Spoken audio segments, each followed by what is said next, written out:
تو یہ جنت ہے، یہ آج کے دور کا شرک ہے، اور اس شرک میں ہر کوئی مبتلا ہے، اور اس جنت کو حاصل کرنے کے لیے پھر متجددین ہمارے لیے مچھلیاں پکڑنے کے راستے نکالتے ہیں۔ یہ ہو گیا دوسرا واقعہ۔ اچھا، میں ساتھ ساتھ ایک اور بات بھی ملاتا چلوں، اس میں ایک اور سیکوینس بھی بعض لوگوں نے بیان کیا۔ آگے ذکر آ رہا ہے ذوالقرنین کا۔ ذوالقرنین کا ایک مطلب تو وہ ہے جو مولانا ابوالکلام آزاد نے بیان کر دیا، جس کو ہم نے یہاں پہ جس کی تصویر بھی کر لی۔ کوئی آج سے کوئی 2700-2800 سال پہلے کی شخصیت، ایران کا بادشاہ، ایک ذوالقرنین وہ ہے۔ ایک تعبیر اور کی گئی ہے، یوں سمجھ لیجئے، وہ ذرا تھوڑا سا ضروری نہیں وہی صحیح ہو، لیکن یہ کہ ایک اشارہ ہے، اس کو سمجھیں۔ کرن عہد کو بھی کہتے ہیں، ذوالقرنین، دو عہدوں والا، یہ مطلب بھی لیا گیا۔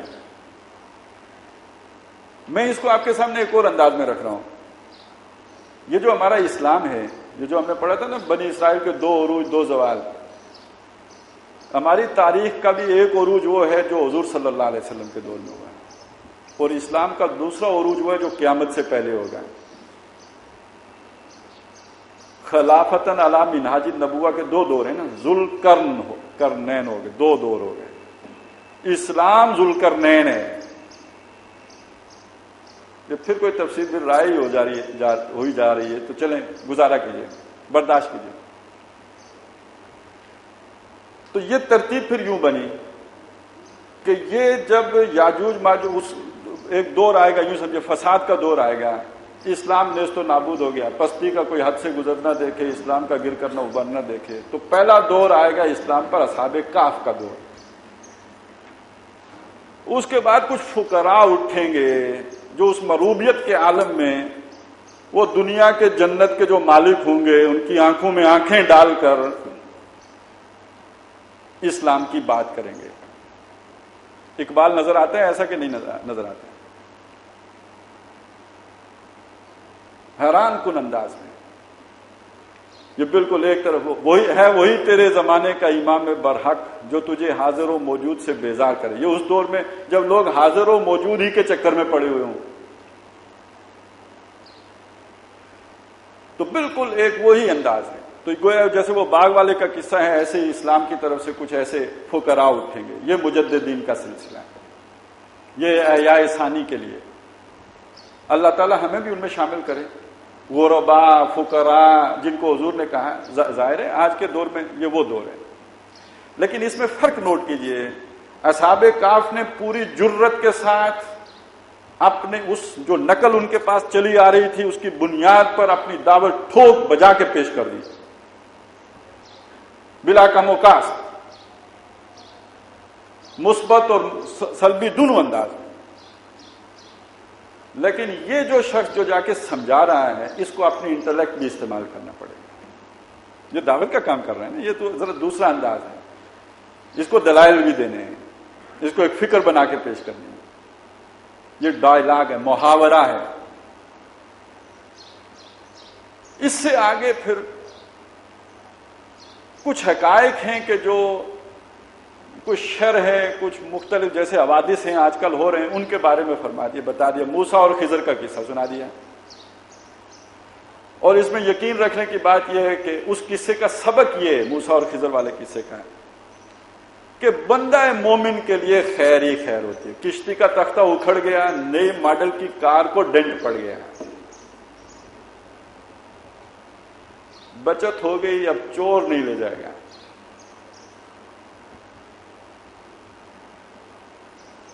اسی طرح سمجھ لیجئے بچہ مر گیا، کوئی تحریک پوری ناکام ہو گئی، کوئی بات نہیں، اللہ اور اٹھائے گا۔ کوئی ابوالکلام ٹرن لے گیا، کوئی بات نہیں، مودودی اٹھ جائے گا، نئے انداز میں پیش کر دیں گے۔ وہ کسی وادی میں اتر گئے، کوئی مسئلہ نہیں، اللہ کسی اور بندے کو کھڑا کر دے گا۔ یہ بھی اگر کسی وقت کسی چیز سے مروب ہو جائیں اور کھڑا کر دے گا۔ اللہ کے لیے تو کوئی مسئلہ نہیں، وہ تو کام دے گا۔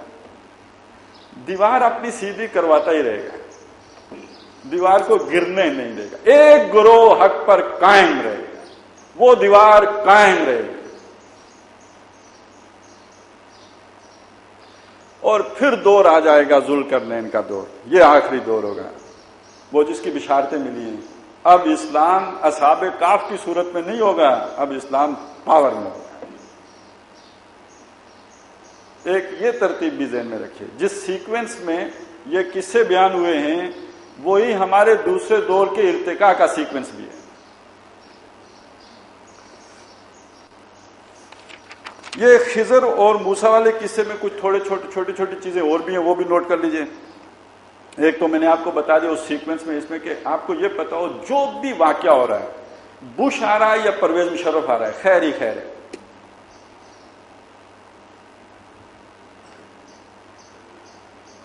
اس کی وجہ سے بھی کچھ لوگوں کے دلوں میں نرمی پیدا ہوئی ہے، ہم جیسے فقیروں پہ بھی نظر کرم کر لیتے ہیں۔ یہ مہربانیاں بش مشرف ہیں، وگرنہ کون گھاس ڈالتا تھا۔ خیر ہی خیر ہے، پھر ہر عمل کا رد عمل ہوتا ہے، جتنی شدت سے تم کسی شے کو دباؤ گے اتنی ہی شدت سے اس کا رد عمل آئے گا۔ خیر ہی خیر ہے، جتنی لوگ قربانیاں دیں گے ان قربانیوں کے رد عمل میں کچھ اور لوگوں کے اندر بھی حوصلہ پیدا ہو گیا۔ خیر ہی خیر ہے، بیدک الخیر، اس کے ہاتھ میں خیر ہے، اسلام کے لیے خیر ہی خیر ہے۔ ایک پیغام تو یہ ہے۔ دوسرے کچھ اس سے گمراہیاں بھی نکلی ہیں، میں چاہتا ہوں کہ ان کی طرف بھی یہ خضر سے کچھ دجالیت بھی وجود میں آئی ہے۔ اس میں کچھ لوگوں نے یہ سمجھا کہ ظاہر خضر اللہ کے بندوں میں سے ایک بندہ ہے، وہ انسان ہے، فرشتہ ہے، کیا ہے یہ ہمیں نہیں معلوم تفصیل سے، اور اس کا تصور صرف اسلامی میں نہیں ہے، کرسچینٹی میں بھی ہے۔ اس وقت بھی دنیا میں اس کو جو جدید اسپرچولیزم ہے اس میں خضر کا ایک مقام ہے، دی گرین ون۔ اور یہ بھی وضاحت کر دوں کہ آج کل کا جو اسپرچولیزم ہے یہ در حقیقت شیطنت ہے۔ اس وقت دنیا کا مذہب باقاعدہ شیطان کا مذہب ہے، شیطان کی پوجا ہوتی ہے، اور جو اولیاء الشیاطین ہیں وہ جاتے ہیں پھر اونچے مقاموں پر، اس کی پوجا کر کے سلوک کی خاص منازل طے کر کے ایک مقرب شیطان ہو چکے ہوتے ہیں تو دنیا میں کسی مقام پر فائز کیے جاتے ہیں۔ تو ان کا بھی ایک گرین ون ہے۔ اب اس گرین ون کا کانسیپٹ کیا ہے؟ دیکھیے، وہ بچہ مار دیتا ہے تو اللہ کے حکم سے مارا نا اس نے، اللہ اسے پوچھے گا نہیں پوچھے گا، کیونکہ اس کا کام ہی یہی تھا۔ اس کی مرضی ہے دیوار گرائے، دیوار سیدھی کرے، کیونکہ اللہ نے اس کو اس کا اختیار دیا ہوا ہے۔ اب کچھ بے وقوف قسم کے انسان ایسے ہیں کہ جو یہ سمجھتے ہیں ہم جو کریں ہم سے اللہ نہیں پوچھے گا۔ اس نے ہمیں بادشاہ بنا دیا، جب بادشاہ بنا دیا تو اس نے ہمارے ہاتھ میں اختیار دے دیا۔ اب اگر ہم کسی کا بچہ مروا دیتے ہیں، کہیں بم گرا دیتے ہیں، کسی کو شوٹ کر دیتے ہیں، کوئی پورا گاؤں اڑا دیتے ہیں، یا کہیں بم دھماکہ کروا کے کوئی معصوم مروا دیتے ہیں، تو یہ ہم کار خضر سر انجام دے رہے ہیں۔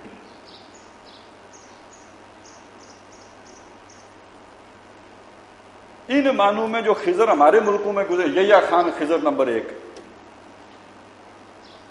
اور آخری خضر جو گزر گیا وہ پرویز مشرف ہے۔ وہ کہتا تھا مجھے اللہ نے کہا ہے، ٹھیک ہے، اور اس کو بعض پیر جا جا کر سمجھاتے تھے اور اپنی محفلوں میں کہتے تھے کہ یہ وہ ہے جو انڈیا فتح کرے گا۔ تو یہ جو انسان ظلم پر جاتا ہے تو اس کے پیچھے آخر کوئی نہ کوئی جو فالس تھیوری ہوتی ہے نا، وہ یہ خضر کے تصور سے گمراہی پکڑی گئی ہے، یہ سیاسی سطح پر۔ اب میں آپ کو بتاؤں کہ وہ پیر جو شریعت سے آزاد ہوتے ہیں اور تلقین کرتے ہیں ہماری نمازیں وہاں، وہ بھی در حقیقت اسی دی گرین ون کے پجاری ہوتے ہیں۔ قرآن کا اس معاملے میں سبق کیا ہے، اس کو اصل سمجھنے کی بات یہ ہے، وہ یہ ہے کہ انسان ہونے کی حیثیت سے جو موسیٰ کا طرز عمل ہے وہ اصلی ہے۔ ہاں موسیٰ کو یہ معلوم ہونا چاہیے کہ اللہ کا حکم کی تدبیر یوں بھی ہوتی ہے، یہ موسیٰ کو معلوم ہونا چاہیے۔ یہی سکھانے کے لیے اللہ تعالیٰ نے موسیٰ کو بھیجا، اور یہی بتانے کے لیے یہ پورا قصہ اللہ نے ہمیں سنایا بس۔ اور موسیٰ کا طرز عمل کیا ہے؟ ایک واقعہ ہوا، ایک کتائی، تم خضر ہوا کرو، یہ تم نے تختہ نکال دیا، تم پوری کشتی والوں کو ڈبونا چاہتے ہو؟ نہیں، انل منکر۔ اس نے کہا دیکھو معاہدہ کیا تھا؟ اچھا ٹھیک ہے، غلطی ہو گئی، زیادہ سختی نہیں کرنا، ہاتھ ہولا رکھ، بچہ مار دیا۔ اب اس پر موسیٰ برداشت کرے؟ معاہدہ ہے، ٹھیک ہے، ہوا کرے، لیکن منکر کاموں میں معاہدہ، تعاون، ساتھ، دوستی کیتا کی بہت برا کام کیتا ہی۔ اس نے پھر وعدہ یاد دلایا۔ اب جو حضرت موسیٰ نے کہا کہ آئندہ میں بولوں تو تیرا میرا ساتھ ختم، تو یہ حضرت موسیٰ نے اب یہ نہیں کہا کہ میں نے یہ غلطی سے پوچھا ہے، گویا مجھے معاہدہ یاد تھا لیکن کام اتنا غلط ہوا کہ میں برداشت نہیں کر سکا، اس لیے بولا ہوں، اور آئندہ اس سے بھی کوئی اونچی بات ہوگی تو بولوں گا۔ اور وہ بولنے کا مطلب یہ ہے کہ میرا اور تیرا ساتھ کوئی نہیں ہے، تیری دنیا اور میری دنیا اور۔ یہ میری تفسیر نہیں ہے، یہ شاہ عبد القادر نے لکھا ہے کہ تیسری دفعہ جو موسیٰ علیہ السلام نے کہا تو وہ لا تعلقی کے لیے کہا، دوسری دفعہ جو کہا تو وہ یہ بتانے کے لیے کہا کہ اس سے زائد میں تیرے ساتھ نہیں رہ سکتا، بس سیکھ لیا جو میں نے سیکھنا تھا، انف از انف۔ ہاں یہ معلوم ہونا چاہیے کہ یہ گلاس ٹوٹا اللہ کے اذن سے ٹوٹا، یہ ملک ٹوٹ گیا اللہ کو اسی میں خیر ہے، ٹوٹنے دو، دفع کرو، یہ ہمارا کوئی خدا ہے؟ سب ختم ہو جائیں، یہ معلوم ہونا چاہیے، اور یہ یقین ہونا چاہیے کہ اس کا نتیجہ ہمارے حق میں کوئی بہتر ہی نکلے گا۔ لیکن اس سے آگے خضر بننے کی کوشش نہیں۔ ہاں جو سیاسی سطح پر یا وہ دوسرے جو خضر بنے ہیں ان کا مقام کیا ہے؟ وہ بھی ایک مقام، وہ خضر ایک معنی میں ہیں، وہ اس معنی میں خضر ہیں جو قصہ ڈاکٹر صاحب ایک وہ واقعہ نہیں سناتے کہ ایک بزرگ کہتے جاتے تھے کہ جو او کرے سو ہو، جو رب کرے سو ہو۔ تو کسی شرارتی آدمی نے پتھر مارا، انہوں نے مڑ کے دیکھا، انہوں نے کہا میری طرف کیا دیکھتے ہو، جو رب کرے سو ہو۔ تو انہوں نے جواب دیا وہ ان خضروں کے لیے ہے در حقیقت کہ ہوا تو وہی جو میرے رب نے چاہا، میں تو دیکھ رہا تھا بیچ میں منہ کس کا کالا ہوا۔ کچھ لوگ ایسے بدبخت ہوتے ہیں، یا تو ان کا بیج ہی کڑوا ہوتا ہے، کوئی غلط لطفے کی پیدائش ہوتے ہیں، یا یہ کہ ان کی کوئی تربیت کے اندر ایسی خامی آ جاتی ہے کہ جن کے لیے شکاوت لکھ دی گئی ہوتی ہے، تو اللہ تعالیٰ ان کو پھر ایسا کردار سونپ دیتے ہیں، لیکن کر وہ بھی کنسٹرکشن رہے ہوتے ہیں، نظر ڈسٹرکشن آ رہی ہوتی ہے اللہ کی تدبیر میں ہوتے ہیں۔ فالذین کفروا هم المکیدون، جو کافر ہوتے ہیں وہی چال میں آئے ہوئے ہوتے ہیں، اگرچہ کہ ان کا وہ سارا مکر جو ہے وہ اس کا نتیجہ یہ نکلتا ہے کہ ان کی روح سیاہی کا باعث ہوتا ہے، اس سے انہیں کوئی خضر والا مقام نہیں ملتا بلکہ ان کے گندے اعمال میں اضافہ ہوتا ہے، لیکن الٹیمیٹلی فائدہ اسلامی کو پہنچتا ہے۔ وہ فرعون کا وہ برادران یوسف کی حرکتیں ہوں، ہوا وہی جو اللہ کا ارادہ تھا۔ اللہ کا ارادہ تھا کہ یوسف کو مصر پہنچانا ہے، الٹے کام برادران یوسف نے کیے تو یوسف پہنچ گیا مصر، نہ وہ کنویں میں ڈالتے نہ وہ مصر پہنچتا، لیکن اللہ نے پہنچانا تھا تو کیا وہ کوئی انہوں نے کام تو اللہ کا کیا لیکن ان کے لیے خیر نہیں تھی۔ ہاں انہیں اللہ نے موقع دیا، وہ انہوں نے توبہ کر لی۔ اب بھی اگر جنہوں نے گند کیا اللہ انہیں توبہ کی توفیق دے دے تو وہ توبہ کر لیں تو ان کا وہ گند صاف ہو جائے گا، لیکن نہ کریں تو منہ کالا کیا۔ یہ چند چیزیں اس قصے کے حوالے سے جو گمراہیاں تھیں یا غلط فہمیاں تھیں ان کا ازالہ ہونا چاہیے۔ اب آ گیا ذوالقرنین کے حوالے سے، وہ میں نے آپ کو بتا دیا کہ ایک ذوالقرنین تو واقعی ایک شخصیت تھی جس کا ذکر ہوا ہے، اور وہ کوئی اللہ کے بہت ہی برگزیدہ آدمی تھے۔ انہوں نے 2-3 مہمیں کی دنیا میں، اسلام یوں سمجھے کہ اللہ کی بات کو غالب کرنے کے لیے، وہ ان کی خاص اس واقعے سے معلوم ہو گیا کہ وہ دنیا کی حرص ان کے اندر ہوتی تو وہ کہتے کہ جناب دیوار بنا دوں گا، ہاں بھائی ادھر آؤ ایگریمنٹ کرو، کتنے پیسے دو گے؟ ٹیکنالوجی کوئی مفت منتقل ہوتی ہے؟ ٹیکنالوجی کے تو علیحدہ پیسے ہوتے ہیں. تو یہ ہم اپنی سکل، ہماری مینجمنٹ، ہماری ایگزیکیوشن، ہماری ایڈمنسٹریشن، اس کے سب کے ادھر طے کرو نا پیسے، اور اس کے بعد پھر ہم آپ کو دیوار بنا کے دیں گے. ہاں خام مٹیریل بھی لے کے آؤ. لیکن یہ کہ وہ کوئی طالب دنیا شخص تھا ہی نہیں. اس نے کہا کہ یہ تمہاری ضرورت ہے.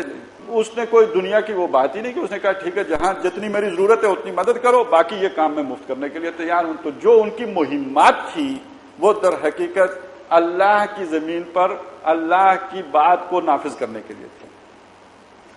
تو ایسا ہی دور جیسے حضور صلی اللہ علیہ وسلم کے دور میں بھی آیا، اور ایسا ہی دور قیامت سے پہلے ایک دفعہ پھر آئے گا. دنیا سرنگوں ہوگی، مفتوح ہوگی، سارے مشارق سارے مغارب میں، بلکہ ذوالقرنین کا تو تھوڑے ایریے میں تھا، یہ پوری دنیا میں ہوگا. اللہ نے مجھے سارے مشرق سارے مغرب دکھائے. اور ان امتی سیبلغ ملکھا ما زوی لی منھا، سب پر اللہ کا دین غالب ہوگا. اور دوسرا وہ اس کی میں نے وہ تھوڑی سی آپ کے سامنے تطبیق بھی کر دی کہ اس کے دو گویا اسلام کے قرن ہوں گے، ایک خلافت علی منہاج النبوہ، نبوت کے ساتھ متصل، اور ایک خلافت علی منہاج النبوہ، قیامت کے ساتھ متصل. اب اس میں بہت اہم چیز جو آ رہی ہے جس پر ہمیں تھوڑا سا وقت لگانا ہوگا وہ ہے یاجوج ماجوج. ان کو سمجھنا بہت ضروری ہے. اور اگر یاجوج ماجوج کی حقیقت ہمیں معلوم ہو جائے تو واقعہ یہ ہے کہ دجال ایک چھوٹی چیز معلوم ہوتی ہے.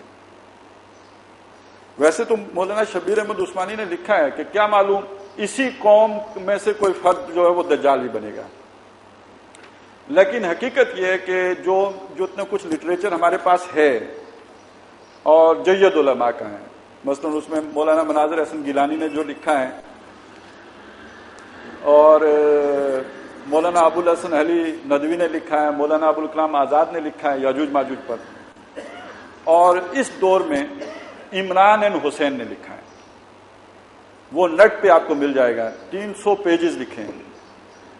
یہ سارا جب آپ پڑھ لیں تو آپ حیران ہو جائیں گے کہ یہ یاجوج ماجوج کیا، کیونکہ ہمارے جو کچھ تصورات ہیں وہ کچھ اور ہیں. وہ کچھ اسرائیلی روایات بہت زیادہ عام ہو گئی ہیں کہ جن سے پتہ چلتا ہے کہ ان کا ایک کان وہ ہے کہ جس کی تلائی بناتے ہیں، دوسرا وہ ہے جس کی رضائی بناتے ہیں، اتنے لمبے لمبے کان ہیں، آخری دور میں نکلیں گے. یہ ساری باتیں ایسی ہیں کہ جو ہماری احادیث سے ثابت نہیں ہیں. انور شاہ کاشمیری رحمۃ اللہ علیہ نے لکھا ہے لہم خروج مرتن بعد مرتن. یہ جو یاجوج ماجوج ہیں یہ ایک کے بعد یعنی ان کے کئی خروج ہوں گے، ان کے خروج ہوں گے مرتن بعد مرتن، ایک کے بعد دوسرا، دوسرے کے بعد تیسرا.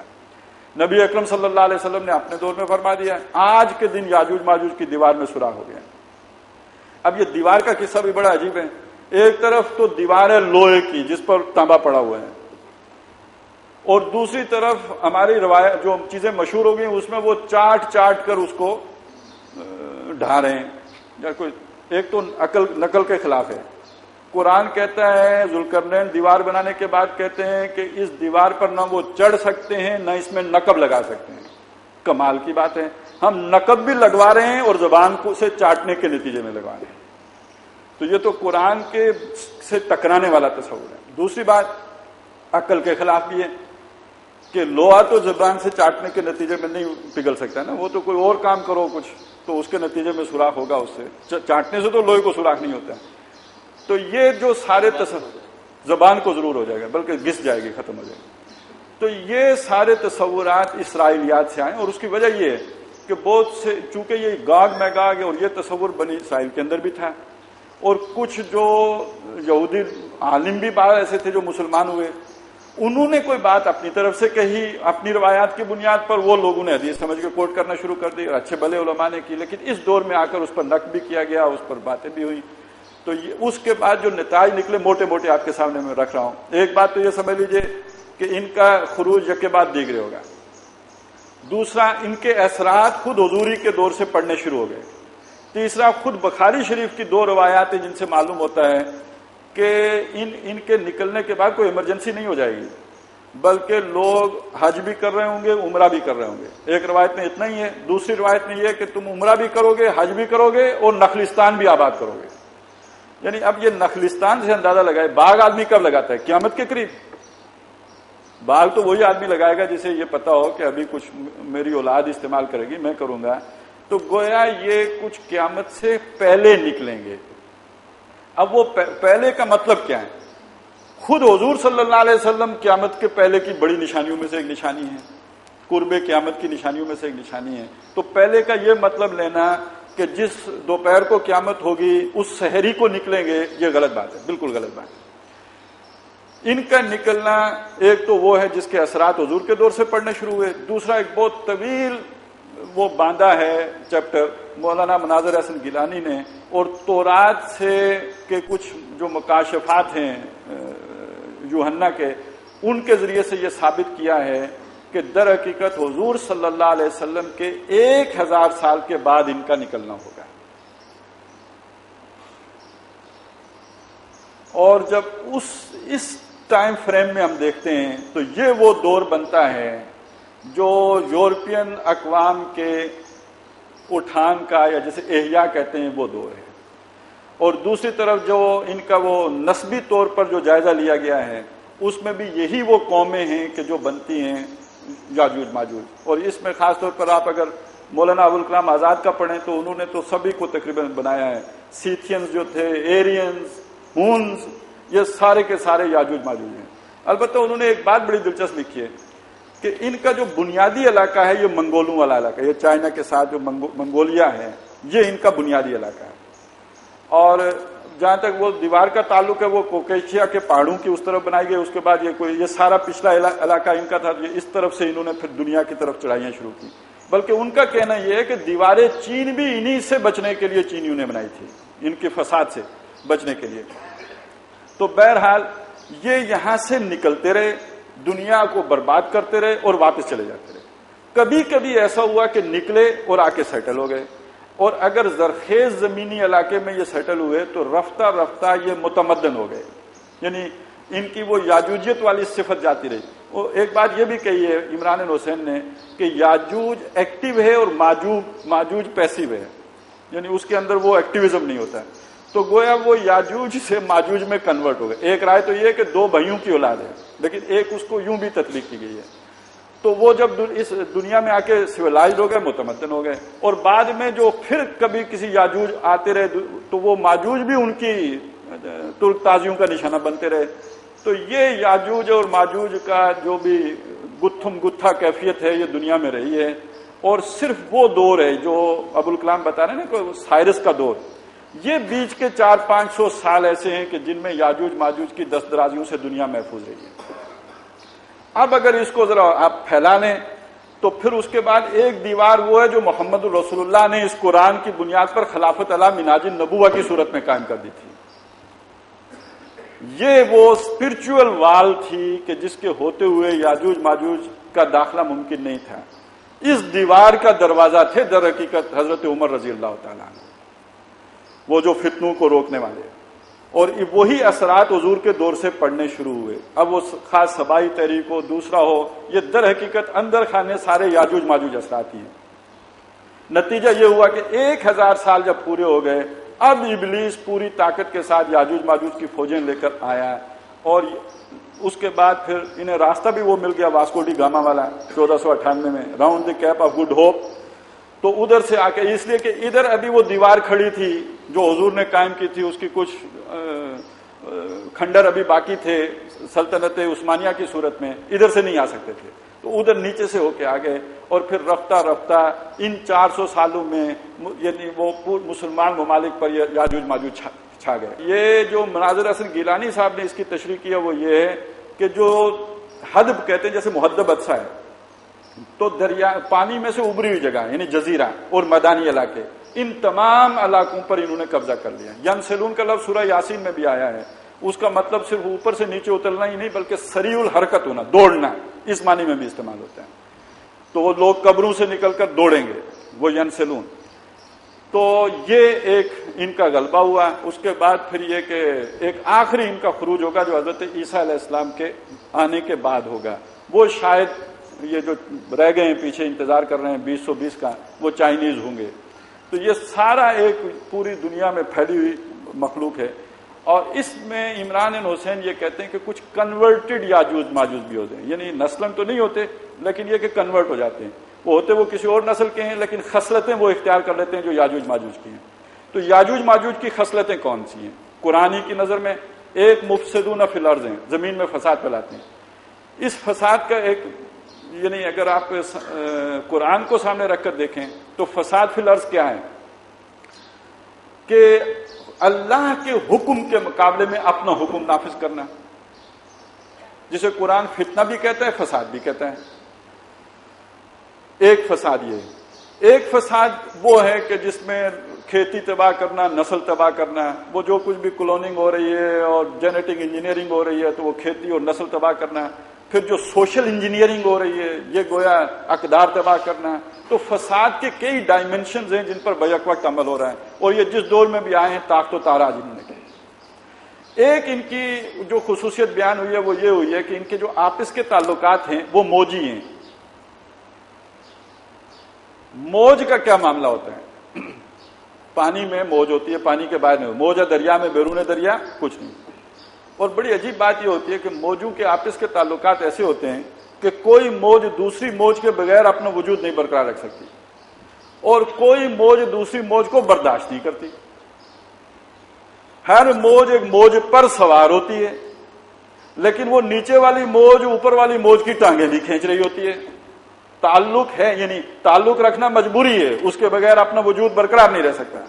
اور دوسری طرف صورت یہ ہے کہ اس تعلق کے اندر کوئی محبت والا عنصر نہیں ہوتا، بلکہ یہ کہ مجبوری والا عنصر ہوتا ہے، ایک دوسرے کے ساتھ پھڈے بازی بھی چل رہی ہوتی ہے۔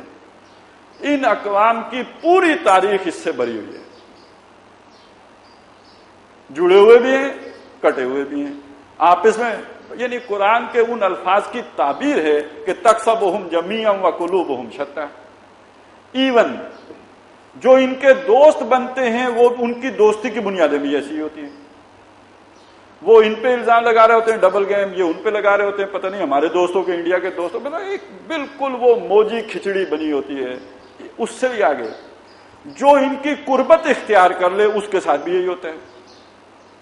مجاہدین نے، ایجنسیوں نے سپورٹ کیا، کھڑا کیا، مطلب نکلوایا، مروا دیا۔ ایک مکمل شیطانی نظام، مکمل گراس روٹ لیول سے لے کے وہ جو بھی مقتدرہ ہیں کو کبھی اس تک مکمل شیطانی نظام۔ معلوم ہوا کہ وہ جو کل بتا رہے تھے ولایا والا تعلق، وہ تو صرف الرحمان کے بندوں کے اندر ہی ہوتا ہے، باقی سب کے درمیان موجی تعلقات ہوتے ہیں۔ برقرار بھی رکھو گے، اور دنیا میں آج کل ہوتا ہی یہی ہے۔ جس آدمی نے آپ کو نوکری دلائی، جس سیٹ پہ وہ بیٹھا ہوا ہے، کچھ خوشامد کر کے قریب ہوئے، جو ہی موقع ملا ٹانگ سے پکڑا، کھینچا، چڑھ کے بیٹھ گئے۔ یہی ملکوں کی تاریخ ہے، یہی مارشل لاؤں کی تاریخ ہے، یہی سیاسی پارٹیوں کی تاریخ ہے، اور یہی اداروں کی تاریخ ہے۔ یہی یاجوجیت ماجوجیت کا بنیادی وصف ہے۔ اور اب یہ یاجوجیت ماجوجیت جو ہے یہ ریت کے ذروں کی مانند پوری دنیا میں ہے۔ یہی کلچر ہے، یہی فیشن ہے، یہی ایتھکس ہے۔ آج کی ایتھکس بھی یہی ہے۔ آج جو شے مجھے نفع دے، جو جھوٹ، وہ خیر ہے، اور جو سچ میرا نقصان کرے وہ شر ہے۔ اور آج خوشامد سے اگر مجھے فائدہ ہو رہا ہے تو یہ خیر اعلیٰ ہے، اور کل ٹانگ کھینچنے سے اگر مجھے نفع ہو رہا ہے تو یہی خیر ہے، خیر ہی خیر ہے، بلکہ یہ تو بہت ہی خیر کثیر ہے، خیر کوثر ہے۔ یہ ہے یاجوجیت ماجوجیت کی بنیاد جو آج پوری دنیا میں پھیلی ہوئی، الا سوائے ان غریبوں کے جن کا ذکر اس حدیث میں ہوا ہے، باقی سب اسی کھاتے میں آ جائیں اس صفت کے اعتبار سے۔ اب ایک چیز اور نوٹ کرا دوں، قرآن سے جو بات کہی ہے مناظر حسن گیلانی صاحب نے ان یاجوج ماجوج کے حوالے سے کہ 1000 سال انہوں نے وہ بتایا، دوسرا انہوں نے ایک بات یہ بتائی کہ سورہ انبیاء میں بھی یاجوج ماجوج کا ذکر آیا ہے، اور وہاں پر آیا ہے کہ وَحَرَامٌ عَلَىٰ قَرْيَةٍ أَهْلَكْنَاهَا أَنَّهُمْ لَا يَرْجِعُونَ حَتَّىٰ فُتِحَتْ يَأْجُوجُ وَمَأْجُوجُ وَهُمْ مِنْ كُلِّ حَدَبٍ يَنْسِلُونَ، کہ ایک بستی پر حرام ہے دوبارہ آباد ہونا جس کو ہم نے ہلاک کر دیا ہو، وہ واپس آباد نہیں ہو سکتی جب تک کہ یاجوج ماجوج نہ کھول دیے جائیں اور وہ پوری زمین پر پھیل نہ جائیں۔ اس کا ایک معنی تو یہ کیا گیا کہ یہ دو علیحدہ علیحدہ جملے ہیں. ایک تفسیر اس طرح کی گئی کہ کلام ختم ہو گیا وہاں پر کہ جو بستی ہم نے ہلاک کر دی وہ کبھی آباد نہیں ہو سکتی, وہ واپس نہیں آ سکتی. حتیٰ اذا فتحت یاجوج و ماجوج, یہ دوسرا کلام شروع ہو گیا, دوسری تقریر شروع ہو گئی, منفصل ہے. لیکن انہوں نے, گیلانی صاحب نے بھی اور عمران حسین نے بھی اس کو لیا ہے کہ نہیں یہ متصل کلام ہے, اور اس کا مطلب یہ ہے کہ ایک بستی جو ہلاک ہو چکی ہوگی وہ دوبارہ آباد نہیں ہوگی جب تک کہ یاجوج ماجوج نہیں کھلیں گے. پھر انہوں نے مراد لی ہے اس بستی سے یروشلم. سن 70 عیسوی میں ہلاک ہو گئی, برباد ہو گئی, یہودیوں کا داخلہ وہاں پہ بند ہو گیا, وہاں پر وہ نہیں آباد ہو سکتے. یہاں تک کہ جب مسلمانوں نے ٹیک اوور کیا ہے تو اس معاہدے میں بھی یہ شک شامل تھی جو عیسائیوں سے ہوا تھا کہ یہاں آپ یہودیوں کو آباد ہونے کی اجازت نہیں دیں گے, نہیں آباد ہو سکتے. تاکہ یورپی اقوام کا یہ سیلاب آیا اور مسلمانوں کے ہاتھوں سے یروشلم نکلا, اور بالفور ڈکلیریشن کے بعد یہ ممکن ہوا کہ یہودی جا کر دوبارہ فلسطین میں آباد ہو سکے. اور انہی کے ہاتھوں یہ ممکن ہوا کہ 1948 میں وہ بستی پھر آباد ہو کے ایک سٹیٹ کی صورت اختیار کر گئی, اور انہی کے ہاتھوں ممکن ہے کہ وہ آج تک قائم ہے. لیکن عمران حسین کی تحقیق کے حوالے سے ایک چیز اور بھی آپ کو بتا دوں کہ اس بستی, یہ جو اس وقت یہودی کہلاتے ہیں جو اسرائیل میں آباد ہیں, ان کو وہ اصلی یہودی نہیں مانتے. یہ بھی نسل کے اعتبار سے یاجوج ماجوجی ہیں, اور ان کا بھی شجرہ نسب, باقاعدہ شجرہ نسب جا کر مل جاتا ہے یاجوج ماجوج سے, اس لیے کہ یہ حضرت یعقوب کی اولاد نہیں ہیں, یہ 13th ٹرائب ہے, دی 13th ٹرائب, 13واں قبیلہ. ان کو اشکنازی یہودی کہتے ہیں, بلیو آئیڈ ہیں یہ روس کے قریب اسی علاقے کے رہنے والے تھے, کوکیشین ایریا کے, اور انہوں نے یہودیت قبول کر لی تھی, اوڑھ لی تھی. یہ واحد قبیلہ ہے کہ جس کی یہودیت کو قبول کیا گیا, اور اپنی اصل کے اعتبار سے جو ویسٹ جس کا ذکر ڈاکٹر صاحب کرتے ہیں, وائٹ اینگلو سیکسن پروٹیسٹنٹس, ان کی نسل اور ان کی نسل ایک ہی ہے. اب دیکھیے یہ کنورٹڈ یہودی یاجوج ماجوج کون ہوں گے, اس کا ذکر آخری رکوع میں آ رہا ہے. کل حل ننبئکم بالاخسرین اعمالا, اے نبی کہہ دیجئے کیا ہم تمہیں بتائیں اعمال کے اعتبار سے سب سے زیادہ خسارے میں کون ہے؟ سب سے زیادہ خسارہ تو ہے نا, والعصر ان الانسان لفی خسر, لیکن کسی کا تھوڑا خسارہ ہے, کسی کا بہت زیادہ خسارہ, اکثر بہت زیادہ خسارہ. پھر اس کے بعد بتایا الذین ضل سعیہم فی الحیات الدنیا, وہ کہ جن کی کل محنت دنیا میں گم ہو گئی. اب اس کو اگر اس قرآن مجید کے اس اسلوب میں سورہ کاف کے میں رکھ کے دیکھیں تو دنیا کو ہم نے زینت بخشی, اس زینت کو حاصل کرنے کے لیے محنت کرنی پڑے گی, یا یوں دیکھیں کہ جنت بنانے کے لیے محنت کرنی پڑے گی, اپنے اوقات لگانے پڑیں گے, کیریئر بنانے کے لیے محنت کرنی پڑے گی, صبح و شام ایک کرنے پڑیں گے, دن رات ایک کرنے پڑیں گے, بلکہ تب کیریئر بنتا ہے, تب بندہ شائن کرتا ہے اپنے پروفیشن میں. تو یہ وہ لوگ ہیں کہ جو اعمال کے اعتبار سے ضل سعیہم, جن کی گم ہو گئی محنت, فی الحیات الدنیا, دنیا کی زندگی میں, وَهُمْ يَحْسَبُونَ أَنَّهُمْ يُحْسِنُونَ صُنْعًا, سمجھتے یہ رہے کہ بہت عمدہ صنعت ہے, بڑی کاریگری ہے جو وہ کر رہے ہیں, بہت حسن ہے, خوبصورتی ہے, بڑی لذت ہے, لطف ہے. یہ صنع کا لفظ عمل کے لیے بھی آتا ہے, بما کانوا یصنعون, خود عمل کا لفظ بھی آتا ہے, یفعلون بھی آتا ہے. اس کی ایک درمیان فرق کیا مولانا اشرف علی تھانوی نے رحمۃ اللہ علیہ, کہ ویسے تو یہ ہمانی بھی مترادف بھی استعمال ہوتے ہیں, لیکن لغت میں جو باریک فرق ہے اس کو نوٹ کیجئے. یفعلون لغت میں اس عمل کو کہتے ہیں جو غیر ارادی طور پر انجام دیا گیا. یعملون اس عمل کو کہتے ہیں جس کے پیچھے ارادہ بھی شامل ہو. اور یصنعون یا صنع اس عمل کو کہتے ہیں جس کے پیچھے ریاضت کی گئی ہو, یعنی بغیر ریاضت کے سر انجام نہ دیا جا سکتا ہو. چھوٹا موٹا ہر کوئی گا لے گا, لیکن یہ کہ محمد رفیع بننے کے لیے تو پھر محنت کرنی پڑے گی, ریاضت. اور وہ جتنی آپ ریاضت کرتے جائیں گے اتنا شائن کرتے جائیں گے کیا نہیں؟ اور جتنا آپ آگے بڑھتے جائیں گے اتنا سمجھتے جائیں گے کہ واہ، دنیا بھی واہ واہ کرے گی اور آپ بھی واہ پہ مسرور ہوں گے۔ آج کل جسے اسپیشلائزیشن کہتے ہیں وہ ریاضت کی طالب ہے۔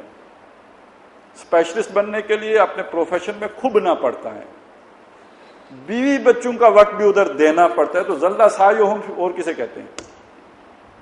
تو یہ اگر وصف آ جائے آدمی میں، دنیا ہی یوں سمجھیے کہ محبوب و مطلوب اور مقصود بن جائے، تو یہ یاجوج ماجوج نسل سے ہونا ضروری نہیں ہے، یہ یاجوجیت ماجوجیت آ گئی، اور یہی در حقیقت دجالیت ہوگی۔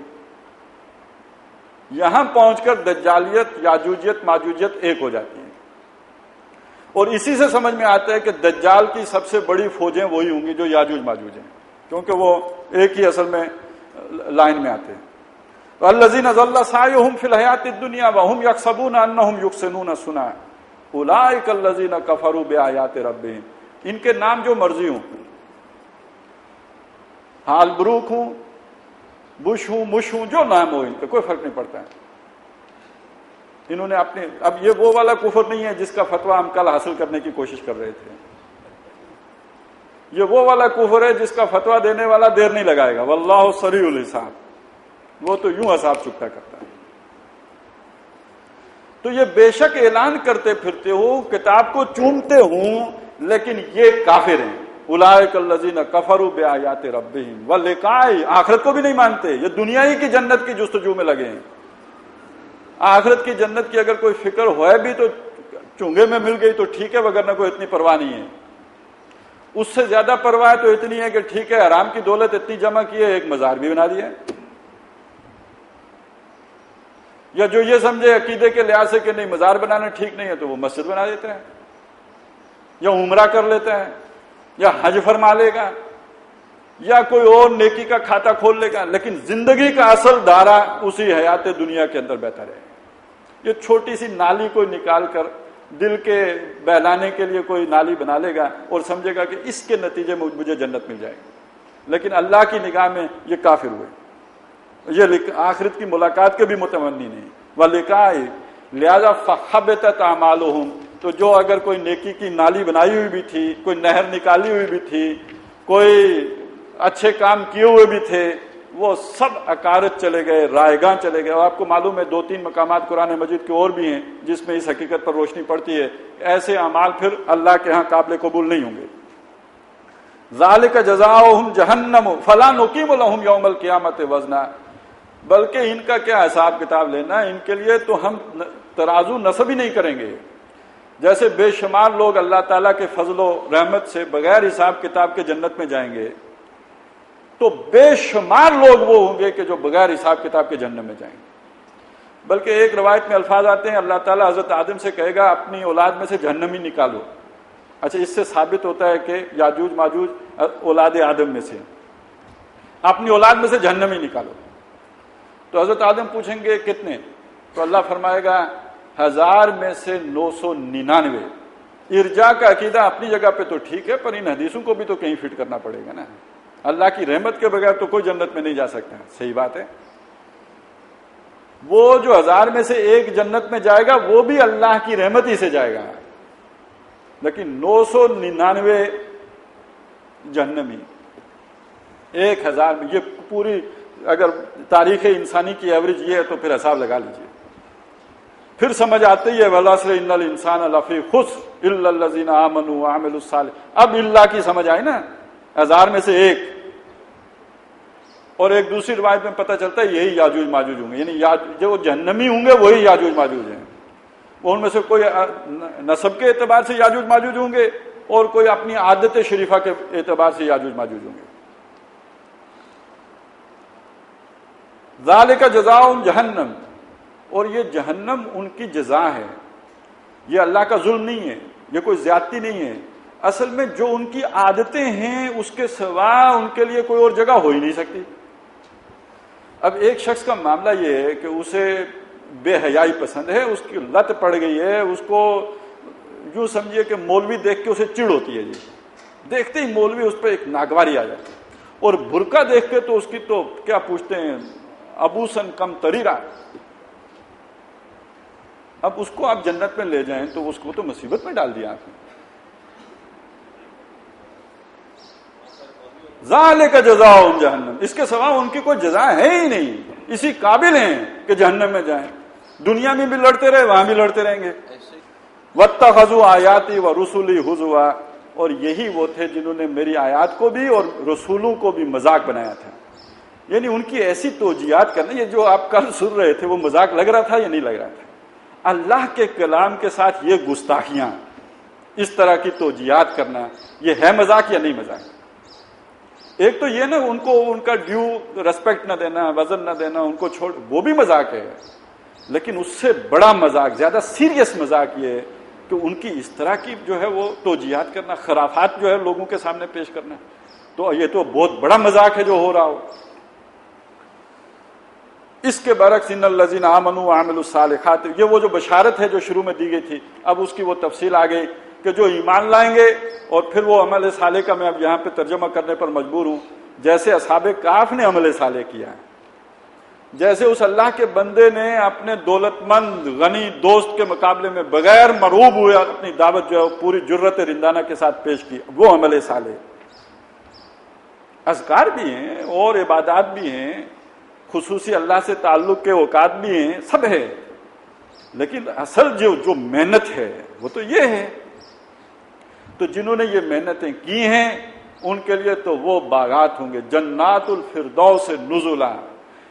وہ بڑے بڑے باغات بھی ہوں گے لیکن یہ ہوں گے نزل. یعنی تم نے دنیا میں دیکھا اس نے 60 سال بڑی عیاشی کی ہے، اللہ تعالیٰ 600 سال 6000 سال 60,000 سال بھی جو عیاشی تمہیں کرا دے وہ بھی نزل ہوگا. اصل عیاشی اس کے بھی آگے ہے، وہ تم ابھی سمجھ ہی نہیں سکتے، وہ تمہارے بس سے باہر ہے. یہ سب نزل ہی نزل ہے. جتنی تفصیلات احادیث سے قرآن سے تمہیں معلوم ہوئی، اور جن کا کہ اس طرح کے لوگ متجددین قسم کا لوگ مذاق بھی اڑاتے ہیں، باقاعدہ سیریسلی مذاق اڑاتے ہیں. تو یہ جو ساری چیزیں ہیں یہ ابتدائی مہمان نوازی کے طور پہ ہوں گی. اور آخری بات نبی اکرم صلی اللہ علیہ وسلم کو سے کہلوائی کہ آپ کہہ دیجئے کہ میں بھی تمہاری طرح بشر ہوں. کیا مطلب؟ ایک بات تو یہ کہ میں کوئی وہ خضر نہیں ہوں کہ تمہارے لیے یہ سارے جو ہے وہ جو تمہارے مطالبے ہیں، باغ بناؤ، یہ کرو وہ کرو، کن کرو فیکون ہو جائے، میں وہ نہیں ہوں، تمہاری طرح کا آدمی ہوں. اور تمہیں اسی طرح سمجھانے آیا ہوں جیسے وہ فقیر نے باغ والے کو سمجھایا تھا. دوسرا ہمارے لیے اس میں اہم ترین بات یہ ہے کہ دیکھو کہیں انہیں اٹھا کر، جس طرح وہ اگر پہلے حصے سے تعلق جوڑیں، جس طرح نصارہ نے اپنے رسول کو محبت میں اٹھا کر اللہ کا بیٹا بنا دیا، تو محمد الرسول اللہ صلی اللہ علیہ وسلم کو کہیں تم یہ مقام نہ دے بیٹھنا. یہ بھی ایک فریب ہوگا، ایک دجل ہوگا، ایک گمراہی ہوگی جس میں تم مبتلا ہو جاؤ گے. اور اہم ترین بات پھر آخر میں دوبارہ آ گئی کہ میری طرف وحی کیا گیا ہے. شروع میں بھی تھا کہ کل شکر اس ذات کے لیے ہے جس نے اپنے بندے پر کتاب اتاری جس میں کجی نہیں ہے. اور آخر میں پھر یہ بریکٹ ہے جس کے اندر یہ سارا کچھ آ گیا ہے. گویا آج کی کہف بھی یہ قرآن، آج اگر وہ آج کے فکر و فلسفہ کا مقابلہ کرنا ہے تو وہ بھی اسی قرآن کے ذریعے سے. اور یہی ہے کہ جو ہمارا سہارا اور ہماری دیوار بھی ہے یاجوج ماجوج کے مقابلے کے لیے. اور اس حوالے سے ایک چیز وہ بیچ میں رہ گئی تھی کہ وہ جو کہا کہ حرام ہے اس بستی پر جو دوبارہ آباد ہو سکے جب تک یاجوج ماجوج نہ نکلیں. تو اس کی ایک تعبیر اور بھی ممکن ہے جس کے لیے میرے پاس کسی اور کا سرٹیفکیٹ نہیں ہے. وہ یہ ہے کہ اس امت پر بھی تو ایک پستی کا دور آیا. اب ان کی یہ پستی دوبارہ عروج میں اسی وقت آئے گی جب یاجوج ماجوج کا وہ فتنہ فروغ ہو چکا ہوگا.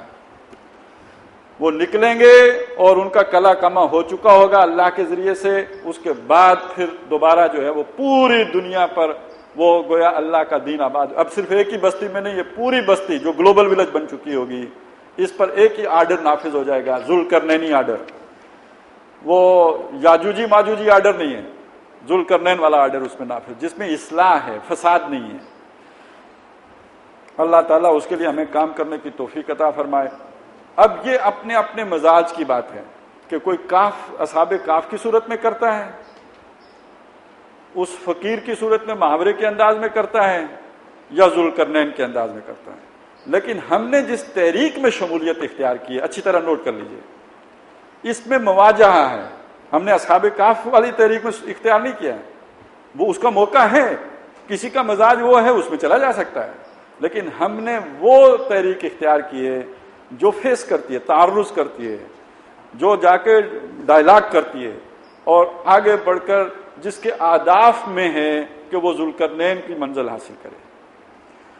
اللہ تعالیٰ اس راہ میں ہمیں محنت اور جد و جہد کرنے کی کوشش۔ ذوالقرنین نے بھی فاتبع سببا، اپنی اس مہم کے لیے تیاری کی تھی، ہم اس تیاری میں لگے ہوئے ہیں، ہمیں وہ اسباب مہیا کرنے کی توفیق عطا فرمائے، اور اس کے لیے صحیح دل و جان سے کوشش کرنے کی بھی، اور ایسی کوشش جو اسے پسند آ جائے وہ کرنے کی توفیق عطا فرمائے۔ بارک اللہ لی و لکم فی القرآن العظیم و نفعنی و ایاکم بالآیات و ذکر الحکیم۔